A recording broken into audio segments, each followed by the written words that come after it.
Sesi yang kali ini judulnya adalah Protecting Your Health is Protecting Your Wealth. Presented by AIA. Boleh dong berikan tepuk tangan untuk AIA Bapak dan Ibu. Yeyers, terima kasih. Nah, kali ini di sesi ini kita akan membahas tentang bagaimana hidup sehat itu bisa berdampak pada kesehatan finansial dan kesejahteraan kita di masa yang akan datang. Karena semua hal yang berhubungan itu memang harus kita persiapkan sedini mungkin nih Bapak dan Ibu ya. Kesehatan pasti berdampak ke finansial. Begitu juga dengan perencanaan finansial yang well plan bisa mempersiapkan kita agar terhindar dari hal-hal yang tidak diinginkan. Mungkin kondisi kesehatan di masa tua yang menurun atau yang dikenal dengan sebagai penyakit degeneratif. Karena memiliki hidup yang sehat secara fisik dan mental juga finansial itu sangat penting. Saya yakin Bapak dan Ibu sudah paham dan lebih pintar daripada saya mengenai hal ini ya. Langsung saja saya akan mengundang dua narasumber kita hari ini untuk langsung naik ke panggung dan bertemu dengan Bapak Ibu sekalian. Teresa Broto Asmoro, seorang dokter, selebriti, model, presenter TV yang biasa kita tonton dulu, kita kenalnya dari Dr. Oz Indonesia, kemudian Ibu Pintar, Mamaku Hits, Healthy Life, Juara Indonesia, banyak ya acaranya ya, kapan praktek ya gitu. Dan beliau juga anggota dari PDUI, Perkatui dan Perdaweri. Betul ya Dok? Iya betul. Oke, nah Mas Adrian sendiri kalau aku boleh bacakan sedikit CV-nya Bapak dan Ibu. Adalah seorang public figure yang dulu mah sering nonton pasti ya di layar TV. Tapi sekarang luar biasa sekali yang saya tadi bilang. Beliau juga memiliki lisensi perencana keuangan CVP sekaligus wakil manajer investasi OJK. Wow, dan saat ini boleh tepuk tangan jangan ragu-ragu Bu. Saya nggak charge buat tepuk tangan ya. Jadi Abang Jakarta 97 ini adalah lulusan sarjana teknik mesin Trisakti, mengawali karirnya sebagai model, aktor, presenter, dan sekarang, catat ya garis bawahi ya, menjabat sebagai Senior Vice President Client Group Schroders Indonesia. Keren banget sih Mas. How did it happen? Pinter banget, luar biasa. Makanya hari ini kita cocok banget ketemu dengan Dr. Reisa dan Mas Adrian. Karena sesuai dengan topik kita, protecting your health is protecting your wealth. Jadi Dr. Reisa pasti akan bicara tentang health-nya. Mas Adrian bicara tentang wealth-nya. Cucu kan Bapak dan Ibu ya. Nah saya pertanyaan yang pertama untuk Dr. Reisa dulu nih. Dok. Saya yakin semua orang di sini, semua Bapak dan Ibu nasabahnya BCA pasti sepaham sama kita. Bahwa kesehatan is our top priority. Setuju nggak Bapak Ibu? Setuju pasti. Setuju, pasti datang semua. Datang ke sini semuanya pasti itu. Ya pasti kan? itu kan Dok, prioritas kita adalah kesehatan semua. Yes. Nah tapi memang kita tidak bisa memungkiri bahwa semua orang juga menjadi lebih tua ya kan.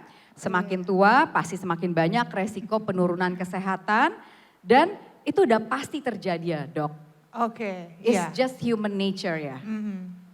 Oke. Kalau kita pas menua usianya bertambah, artinya kita akan lebih dekat ke sakit-sakit orang tua. Bener gak? Oke, ada 2 poin di situ tuh. Kalau tadi bilangnya tua, saya tuh nggak suka istilah tua sebenarnya.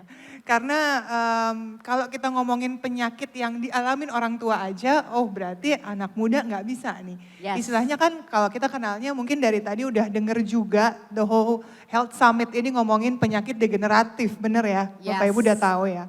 Degeneratif tuh artinya penurunan fungsi. Degeneratif. Ya kan, penurunan fungsi dari organnya, dari jaringannya, yang memang seiring dengan bertambahnya usia, gitu ya. Dari instead of bilang tua tadi ya. Bertambah usia. Bertambahnya usia, seiring dengan waktu, memang organ yang terus-menerus kita pakai setiap hari ini ya pasti kan akan menurun. Ya, nah menurunnya ini nih yang bisa terjadi nggak hanya ternyata di usia tua. Tapi di usia muda pun bisa saja. Karena tergantung seberapa sih penggunaan organ-organ ini kita rawat. berjalan gitu setiap harinya. Oke, organnya sih udah pasti kepake. Yes. Apalagi big organs in our bodies, ya kan?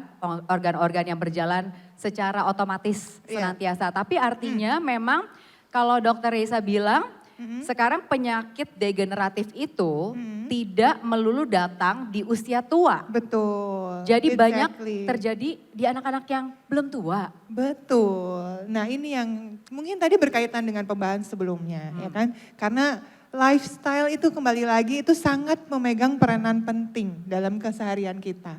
Outcome kita terhadap organ-organ di dalam tubuh kita ini tergantung dari apa yang selama ini dan akan kita jalani. Jadi ya nggak hanya terjadi pada orang tua. Ya kalau misalnya ya mesin dipakai terus-terusan, overused, nggak pernah dirawat kayak gitu ya. Di usia muda pun akhirnya bisa exhausted kan, bisa capek gitu istilahnya. Nah akhirnya itu terjadi. Ini berkaitan dengan penyakit.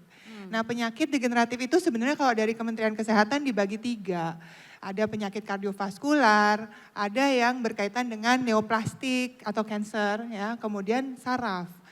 Kalau yang paling sering itu tentu yang berkaitan dengan kardiovaskular. Ya. Nah, penyakit kardiovaskular itu apa sih? Ya mostly yang kita pakai setiap hari tanpa berhenti adalah jantung. Organ jantung ini kan the main point of our cardiovascular system. Nah, ini tentunya jadi momok ya bagi kita semua karena berdasarkan dari data WHO, the number one killer itu adalah penyakit jantung. Dan ternyata usia yang mengidap penyakit jantung, kalau mostly kita tahu dulu, oh 65 tahun ke atas, 70 tahun ke atas gitu ya. Belakangan ini kita tahu 50 tahun ke atas. Kemarin baru aja salah satu teman kita 35 tahun mengidap itu gitu kan dan passed away. So ya penyakit degeneratif itu ternyata tidak lagi dikaitkan dengan Usia faktor tua. usia, betul. Oke, Tapi bukan dari umurnya yang kita lihat, tapi dari ya biologisnya. penurunan fungsi tubuh, Iya. organ-organ tubuhnya ya Dok ya. Betul, betul. Oke, nah Dok, dokter cerita itu saya jadi ingat teman saya yang umur 35, tapi udah kena hipertensi. Padahal kan Nah. katanya hipertensi itu penyakitnya orang 50 tahun ke atas ya Dok. Kalau dulu gitu ya, Iya ini kan? mama marah-marah mulu nih kayaknya darah tinggi nih gitu ya kan. Namanya juga hidup di Jakarta stres ya Bapak Ibu ya, udah polusi, macet, 35 udah darah tinggi. Nah exactly, itu pengaruh juga. Tapi memang darah tinggi itu kalau istilah lainnya is silent killer. Oh, It's a silent killer. Untuk di Indonesia, it's still number one. Ya, silent killer ya. Jadi memang efeknya kan panjang kalau hipertensi gitu ya. Bisa kena nggak only di jantung, tapi ya pembuluh darah bisa di mana-mana. Yang namanya pembuluh darah kita tuh kan kayak selang. Selang kalau dikecilin, tekanannya tinggi banget, bisa bocor. Bocornya di mana-mana. Oke. Kalau misalnya tiba-tiba pecah, amit-amit ya, di otak jadinya stroke, hemoragik. Dia kena di ginjalnya, dia kena di hatinya, semua organ bisa aja terimpact dari adanya darah tinggi. So itu sebenarnya penyakit yang justru paling harus kita antisipasi. Dan itu awalnya sangat berkaitan dengan lifestyle. Begitu kita bisa ubah lifestyle-nya, it's gonna be okay. Itu bakal balik lagi, bisa sehat kembali. sehat kembali sebelum benar-benar dia ada terus Oke. menerus dan tidak bisa diobati. Oh, bisa sampai ke Sekali tahap itu ya Dok Sudah ya? memang harus minum obat, ya bisanya terkontrol, nggak bisa sembuh. Nah itu yang sebenarnya termasuk penyakit degeneratif itu. Oh, Penyakit-penyakit yang memang sebenarnya nggak bisa disembuhkan dengan satu obat kemudian hilang, bisanya terkontrol atau ya membaik tanpa gejala gitu. oke baik. Dok tadi sempat bilang bahwa kalau menurut data WHO, cardiovascular diseases is the number one killer in the world. Penyakit Kalau jantung. di Indonesia bagaimana Dok? Tren penyakitnya? Cie. Nah, Kita untuk di ngomongin tren Indonesia- penyakit ya Bapak Ibu. Bukan tren Oke. fashion. Aduh nggak enak ya. Iya. Sebenarnya lebih seru yang fashion ya. Yes. Cuma memang di Indonesia ini kita bisa ngambil data 2018. Ya. Which is Rikesdas 2018 harusnya 2023 udah ada lagi karena per 5 tahun. Tapi belum, mungkin karena kemarin kita efek pandemik ya. Jadi agak mundur sedikit data-datanya. Tapi kalau kita ambil data dari 5 tahun lalu, the number one is stroke, which is penyakit Wow. kardiovaskular juga. Oke. Number two itu penyakit jantung. Terus ya penyakit paru-paru, diabetes mellitus, cancer gitu kan. Nah kalau ngelihat dari data itu kan sebelum pandemik ya. Iya. Kalau ngelihat trennya, pasti after pandemic ini juga lebih banyak lagi trennya ke arah itu. Karena makin banyak ternyata orang-orang yang akhirnya mengurangi justru malah kegiatan-kegiatan yang menunjang kesehatan kardiovaskularnya. I see. Iya. Jadi mungkin di 2023 ini kalau diadakan riset hasilnya penyakit-penyakitnya sama, penyakit degeneratifnya cuma mungkin posisinya yang berubah-berubah ya dok ya? Posisinya mungkin tetap ya degeneratifnya di Tetap Indonesia ya? tetap Stroke ya? dan jantung. Oke baik. Terima kasih dok. Nah kalau melihat penyakit-penyakit yang tadi datanya disampaikan oleh dokter Risa kan berat-berat ya mas ya. Kayaknya kalau misalkan bapak dan ibu mungkin pasti punya keluarga yang pernah mengalami salah satu atau beberapa dari penyakit degeneratif, metabolic diseases itu ya. Yang memang biaya perawatannya, biaya pengobatannya tuh sangat mahal. Apalagi setelah kita semua pasti tahu bahwa setelah pandemi biaya kesehatan itu naiknya menukik tajam ya. Nah Mas Adrian nih yang juga sebenarnya pelaku hidup sehat melihat biaya kesehatan di Indonesia yang mengalami peningkatan itu, what's your 2 cents on it? Baik, terima kasih Mel. Bismillahirrahmanirrahim. Assalamualaikum warahmatullahi wabarakatuh. Dr. Reza, Bapak dan Ibu semua, saya yakin kita semua sepakat ya, yang namanya kesehatan itu adalah anugerah dari Yang Maha Kuasa yang harus kita rawat dan syukuri sebaik-baiknya.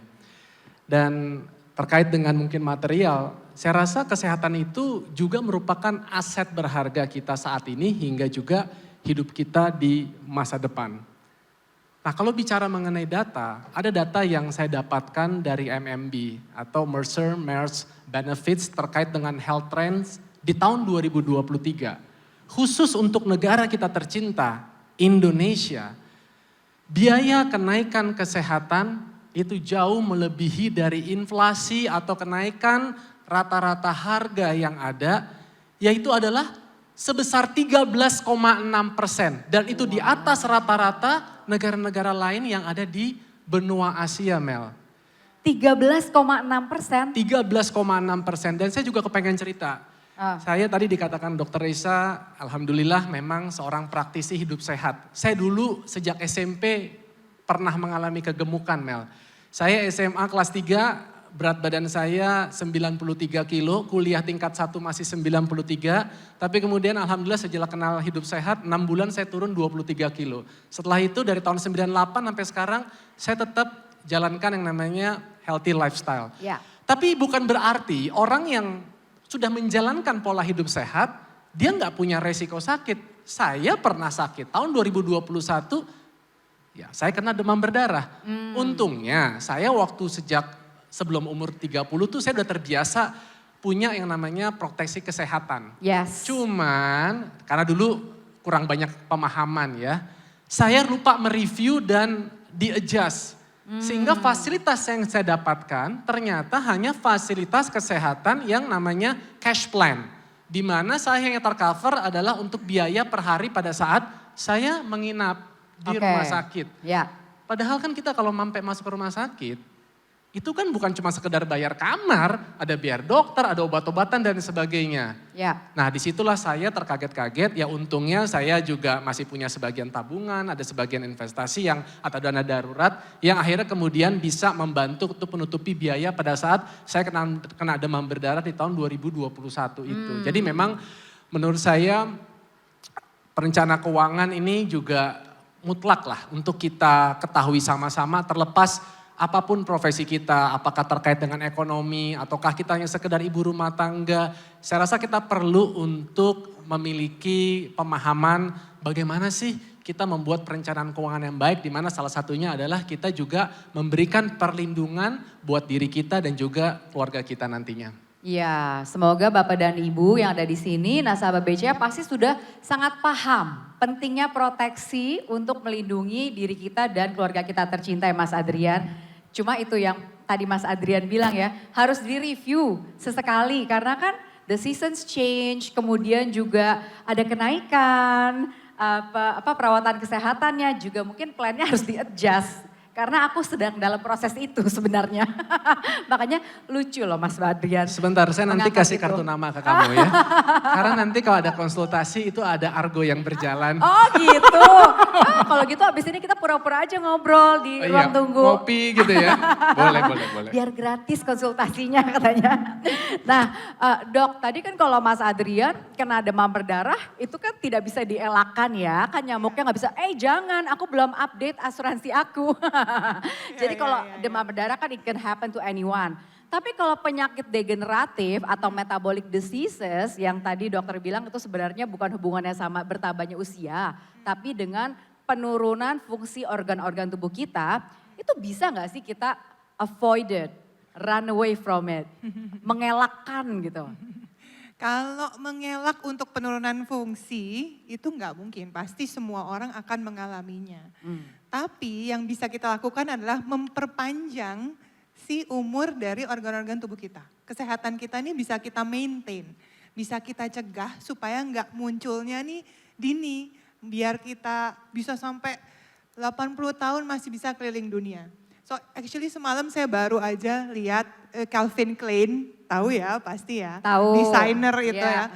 He's 80 something, 84 I think. Dia lagi jalan-jalan ke Como Island di Italia. Wah, Sama pacarnya dengan tampilannya yang masih gaya maskulin ya. gitu kan. Wow, maksudnya ya dia punya certain lifestyle pasti yang dia lakukan selama ini untuk membuat dia tetap kayak gini nih. Sampai umur yang harusnya mungkin kita lihat di buku-buku, kita baca, ini udah ngalamin penyakit degeneratif itu tadi. Tapi bisa kita cegah kan, kita tunda. Mungkin pastilah ini udah pada tahu yang namanya anti-aging. Banyak banget treatment anti-aging dari inside, outside, dari mulai terapi vitamin sampai sistemnya beda-beda kan ya. Ada yang lebih advance lagi misalnya sampai ke hormon terapi, bisa sampai ke stem cell dan lain sebagainya. Tapi itu kan adalah upaya kita, ikhtiar kita supaya si penyakit-penyakit dan penurunan fungsi tubuh kita itu nggak datang lebih cepat. Jadi kita bisa enjoy life lebih lama. Dan itu satu hal, effort kita. Tapi ingat tadi ada yang Mas Adrian alamin, sesuatu yang kita nggak bisa pegang, kita nggak bisa kontrol, something out of hand gitu kan. Ya kalau di sekitar kita mungkin selain lifestyle yang bisa kita lakukan, apalagi tadi udah dijelaskan komprehensif tadi ya sebelum talk show ini, tapi ada faktor lain, stres yang datang tiba-tiba. How can we manage stress? Stres itu menyebabkan hormon kortisol. Ini satu aja yang bikin rusak badan kita dari ujung kepala sampai ujung kaki itu. Itu bisa datang tiba-tiba tanpa kita harus minta kan. Ya nggak ada yang mau lah ya stres gitu. And then misalnya stimulan kimiawi atau misalnya kita bisa tahu mengaitkannya dengan pollution. Sekarang kita tinggal di Jakarta yang memang sedang mengalami. Punya nama baru loh Jakarta, Aduh, bukan apa nih? metropolitan. Apa tuh? Metropolutan. Duh, jangan dong, jangan dong. Ya tapi it's something yang kita nggak bisa handle immediately gitu kan ya. Itu butuh effort di luar dari diri kita aja. Jadi apa yang harus kita lakukan? Yaitu segala hal yang kita upayakan gaya hidup sehat, ternyata masih ada resiko yang kita nggak bisa handle dari diri kita. Itu loh yang perlu diperhatikan. Force major. Nyamuk is a force major. Nyamuk ya, saya 3 kali loh bahkan kena DBD loh. Tuh kan. Ini nyamuk kok seneng amat ya. Habis kamu Dia cantik. variannya cuma 4 ya. Nyamuk Ya, aja 3 suka kena gitu ya. aku. Aduh. Nyamuk aja naksir Aduh. kalau dokter. Capek Nyamuk ya. aja pesan, cakep amat. Sebel ya. Varian 4 3 loh yang nempel. Aduh jangan yang keempat ya. Baik. So Jadi, anything yang kita bisa ya, usahakan Dok, ya? tetap akan ada resiko. Oke, meskipun kita sudah melakukan tindakan preventif untuk sebisa mungkin menunda atau kalau boleh tidak sama sekali mengalami penyakit Exactly. degeneratif itu, tetap ada resiko-resiko yang tidak terduga. Yes, Ya exactly. kan? Nah, jadi kan dokter juga menyarankan kita tuh melakukan investasi ya dok terhadap Betul. kesehatan kita dengan Pasti. tindakan-tindakan preventif itu. Betul. Sebenarnya kita bisa bilang kalau penyakit degeneratif itu pasti hadir untuk kehidupan orang-orang normal. Tapi Bapak dan Ibu bisa jadi abnormal. Ya kan? Bisa jadi abnormal di mana itu Iya. jadi pilihan kita dong Iya, untuk betul. Itu menyiapkan pilihan kita. nanti di saat kita lanjut usia kita tidak perlu terkena penyakit degeneratif. Seperti Bapak dan Ibu ya, AIA itu punya satu program yang namanya AIA Vitality. Dokter sama Mas Adria tahu kan?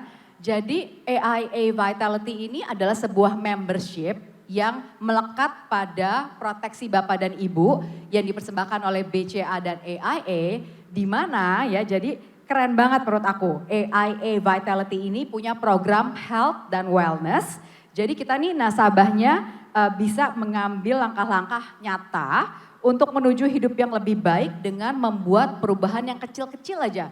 Karena kan changes itu should be small, supaya kita bisa maintain dan konsisten. Perubahannya gak usah gede-gede, dengan mungkin jalan kaki, atau mungkin lebih banyak bergerak sampai 10.000 langkah keliling kantor dan rumah setiap hari, ya kan? Itu semua bisa direcord di AIA Vitality Bapak dan Ibu, dan terus menerus perubahan kecil ini kita lakukan sehingga bisa jadi satu perubahan yang sifatnya melekat pada kita jangka panjang. Dan on top of that, AIA Vitality memberikan apresiasi atau reward kepada kita nih penggunanya. Menarik-narik banget Bapak dan Ibu, hadiahnya mulai dari voucher, ada cashback premi juga. Seru kan? Kita jalan kaki aja bisa punya potensi mendapatkan cashback dan voucher buat premi. Terbalik, voucher dan cashback buat premi ya. Jadi AI Vitality ini adalah membership sekali lagi yang dilekatkan pada produk asuransinya Bapak dan Ibu sekalian. Jadi kalau Bapak dan Ibu sudah jadi nasabah BCA dan AIA, langsung gunakan semaksimal mungkin AIA Vitality-nya supaya itu adalah langkah nyata yang kita ambil supaya kita lebih sehat dan terhindar dari penyakit degeneratif nantinya. Gitu ya dok ya? Kece. Keren. Aku nih Iya. kayaknya sepertinya udah bisa mendaftar nih karena aku sekarang udah mengubah gaya hidupku kan. Kalau dulu Yes. kemana-mana lebih sering pakai mobil pribadi, Ah. ya kan. Sekarang ini udah mulai public transportation karena banyak jalannya kan. Nah nanti bisa nih. dapat voucher makan banyak banget Mas Adrian setiap hari. Oh di jadi AI lebih bisa Vitality. makan gitu ya. Makannya makan sehat. Oh, makanan ya. sehat. Di situ nggak ada nasi goreng kebon siri, nggak ada. Aduh, Adanya enak banget. salad bowl. Jadi enggak dong, ya boleh dipakai buat beli apa aja. Nah dok, berikutnya penyakit degeneratif itu kan kadang-kadang kalau kita nunggu kita rasain udah terlalu terlambat. Bener kan? Betul. Jadi tapi kayaknya saya yakin nasabah BCA di sini sudah terbiasa melakukan cek kondisi kesehatannya secara berkala. Itu penting ya dok? Betul, penting banget. Karena memang mostly kalau udah ngalamin gejalanya, mostly ya, it's irreversible. Jadi sebelum muncul gejalanya sebenarnya kita harus tahu dulu apa yang harus kita lakukan. That's why cek itu penting, regularly cek. Kayaknya kalau udah di atas kepala 4 ya terutama ya, itu sudah mulai harus rutin 1-2 kali setahun itu melakukan general check up. Karena memang banyak yang silent itu tadi. Yes. Kadang-kadang kalau udah parah, apalagi kita orang Indonesia ya, sakit dikit, badan ngilu-ngilu, nggak apa-apa, kerokan aja, ini paling masuk angin. Waduh, ini medical termsnya apa gitu ya. Tapi kan itu sebenarnya cara tubuh kita ngasih gejala nih, meskipun masih ringan-ringan gitu ya. Tapi there must be something yang nggak bener, ada sesuatu yang you have to cautious about it. Jadi harus dicek ini apa. Dan kadang-kadang orang Indonesia itu mikirnya ntar aja lah, yang penting kan saya standarnya sehat itu nggak dirawat di rumah sakit. Nah itu kan nggak boleh kayak gitu, standar sehat kita harus ditingkatkan dong. Standar sehat kita tuh benar-benar kita fit, kita mampu olahraga full time, kita naik tangga ngos-ngosan Kalau Bapak dan misalnya Ibu gitu ya kan. angkat-angkat cucu. bisa, Masih bisa gendong cucu naik gitu. tangga, keren kan? Jadi memang harus tahu kondisi kesehatan kita saat ini seperti apa. Jangan sampai kita ngalamin sesuatu and then baru deh cari. Karena kalau udah cari, artinya udah cari pengobatan, itu pasti cost-nya way bigger daripada sebelum kejadian. Iya, Kan kita dari tadi di sini maunya semua yang hadir di sini pasti nasabahnya mau tetap wealthy kan. Nah, Yes. that's why main poinnya adalah kalau kita memang tetap mau jaga kesehatan, kita harus tahu kondisi kesehatan, jangan takut untuk cek. Oke. Karena kalau kita tahu apa yang harus dilakukan sebelum beneran kejadian. Gitu. Baik. Nah, ngomong-ngomong soal check up kesehatan, Dok, di AIA Vitality Bapak dan Ibu juga di-encourage untuk kita melakukan check up kesehatan kita itu 2 kali dalam setahun kan? Oh, wah, yes, exactly. Dikasih diskon. Oh. Menarik menarik ya. Udah dikasih hadiah kalau melakukan kegiatan-kegiatan yang sehat. Kalau mau check up kesehatan dikasih diskon pula. Enak Cici ya? loves diskon, ya kan? Enak Langsung biasanya deh, itu. aku langsung mau check up kesehatan. Itu biasanya emak-emak di sini yang langsung mau ya, ada Iya dong. diskon langsung. Mama loves diskon kan? Iya, bener banget. Nah, kalau tadi Dr. Reisa sudah mengajak kita semua untuk lebih aware, lebih conscious dalam melakukan tindakan-tindakan untuk menjaga kesehatan kita. Sekarang aku mau tanya ke Mas Adrian yang adalah seorang financial planner nih Mas. Kalau Mas Adrian sendiri, apa sih langkah-langkah yang harus kita lakukan untuk mengantisipasinya kali ini resiko kesehatan keuangan dalam hal finansialnya? Kalau tadi kan check up kesehatan, apakah kita harus check up finansial juga? Oh iya pasti. Kalau menurut saya dan saya rasa sebagian besar di antara kita juga sepakat, investasi yang paling terbaik itu adalah investasi pada diri kita sendiri. Kalau kita punya sehat, makanya kita bisa lebih produktif, kita bisa lebih mendebar kebermanfaatan. Itulah makanya saya juga akhirnya mempelajari dunia perencanaan keuangan yang tadinya saya pikir itu bermanfaat hanya untuk diri saya sendiri, tapi ternyata saya bisa membantu kehidupan orang lain agar bisa lebih mapan, lebih nyaman, dan lebih sejahtera. Nah terkait dengan bicara kesehatan, mungkin banyak orang juga beranggapan demikian.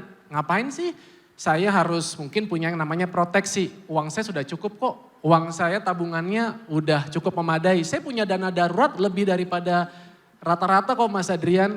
Kalau mungkin ada sebagian yang pernah mendengar dalam sesi-sesi perencanaan keuangan, orang yang punya tanggungannya katakanlah 2 atau 3, mungkin dia cukup punya uang darurat itu kurang lebih sekitar 6 bulan dari pengeluaran dia. Katakanlah misal ada seseorang pengeluaran bulanannya 30 juta. Jadi kalau dia punya uang setara dengan 180 juta, 200 juta di tabungan di yang namanya emergency fund, ya itu ada rasanya cukup. Kenyataannya nggak demikian. Kenapa? Karena ada hal-hal yang rasanya tidak bisa tercover hanya dengan dana darurat saja. Sebagai contoh, kalau tadi ya ini kita nggak berharap ya tentunya, ada tiba-tiba kita terdiagnosa penyakit kritis yang kemudian kita memerlukan biaya yang besar, biaya medisnya dan juga berkepanjangan. Nggak bisa hanya selesai sekali kayak tadi ya demam berdarah, mungkin cuma seminggu 2 minggu setelah itu udah selesai. Tapi ternyata ini terus menerus menahun. Rasanya dana darurat itu tentu kurang. Nah disitulah makanya saya akhirnya mempelajari juga, oh ternyata proteksi itu juga penting untuk dimiliki oleh orang sehat sekalipun, orang muda sekalipun. Apalagi yang sudah jelas-jelas dia beresiko, apalagi sudah semakin tua, tinggal nanti disesuaikan aja dengan kebutuhannya masing-masing. Nah mungkin tips dari saya sederhana nih. Kutunggu tips memilih proteksi. Jadi sebelum situ saya kepengen juga kasih tips financial plan dulu ya buat ibu dan bapak yang saudara-saudara. Nah pertama kita kan sekarang punya penghasilan, punya pengeluaran. Evaluasi aja gaya hidup kita saat ini seperti apa. Ada yang masih jomblo, ada yang udah menikah, ada yang punya tanggungannya banyak karena dia mungkin generasi sandwich. Ada yang dia harus cover anaknya tapi dia juga harus mengcover orang tuanya. Ya setelah dari situ baru mulai kemudian kita menyusun tujuan keuangan kita.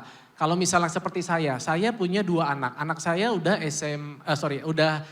masih SMA. Anak saya udah S1, udah mau selesai, udah mau sarjana. Tahun depan udah mau S2. Jadi saya perlu nyiapin dia buat S2. Tapi saya punya anak juga yang kedua. Jadi saya harus punya persiapan untuk dia selesai SD, berarti SMP, SMA, S1, S2.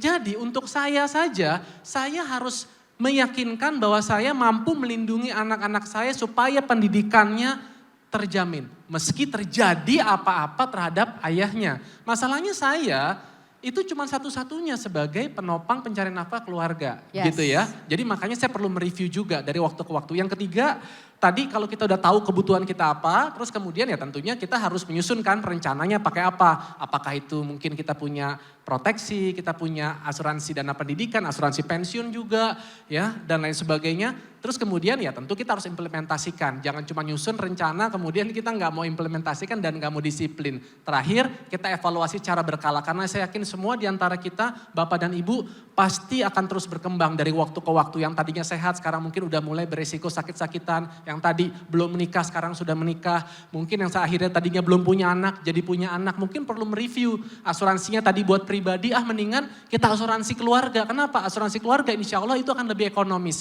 Kira-kira seperti itu, Mel. Oke, baik. Jadi asuransi keluarga langsung ya Mas ya, untuk alasan ekonomi. Jadi kalau boleh saya simpulkan di akhir pembicaraan kita siang hari ini, Bapak dan Ibu boleh pilih perusahaan asuransi yang terpercaya dan memiliki reputasi yang baik. Yang apabila bermitra dengan bank, tentunya banknya juga memiliki track record yang luar biasa. Seperti AIA dan BCA yang telah memiliki perjalanan dan pengalaman yang panjang di industri finansial. Jadi kalau boleh saya simpulkan dari pembicaraan dengan Dr. Reisa, bahwa memang ada tren peningkatan penyakit degeneratif di Indonesia yang tentunya adalah hasil ya resulting dari gaya hidup kita yang kurang baik, kemudian juga resiko environment kita sesuai dengan pertambahan usia kita, itu menyebabkan kita semua menjadi semakin rentan terhadap penyakit degeneratif. Tapi Bapak dan Ibu bisa tidak kena penyakit degeneratif itu bisa, asal Bapak dan Ibu mau melakukan perubahan yang kecil-kecil aja dulu ya dalam kehidupan sehari-hari, langkah-langkah yang memang membuat Bapak dan Ibu lebih sehat. Dan tentunya di saat kita juga merencanakan kesehatan kita, kesehatan fisik di masa tua nanti, kita juga tidak boleh melupakan proteksi masa tua kita dalam bidang finansial ya Mas Adrian ya. Karena betul sekali yang Mas Adrian bilang, untuk orang yang punya dana darurat saja, apabila terkena penyakit degeneratif yang tidak selesai-selesai, itu bisa bangkrut dan miskin. Untuk itu sedini mungkin kita lakukan perencanaan yang terbaik untuk diri kita, proteksi yang terbaik untuk keluarga kita. Saya cuma berpesan bahwa sehat itu menarik selagi tidak kita miliki. Menjadi begitu menarik pada saat sehat itu pergi dari kita. Selagi kita masih sehat, kita masih diberikan kecukupan untuk bisa mempersiapkan segala sesuatunya, sedia payung sebelum hujan, saya pikir itu adalah suatu tindakan yang bijaksana. Semoga bermanfaat. Jadi intinya sehat dari sekarang untuk sehat seterusnya gitu ya. Terima kasih Dr. Reisa, terima kasih Mas Adrian. Terima kasih, Mel. Jangan lupa ya Bapak dan Ibu kita bisa hidup lebih sehat lagi. Kita persiapkan dari sekarang juga sehat finansial dan sehat fisik itu penting sekali. Terima kasih, saya Melissa Karim. Sampai berjumpa di kesempatan berikutnya. Thank you.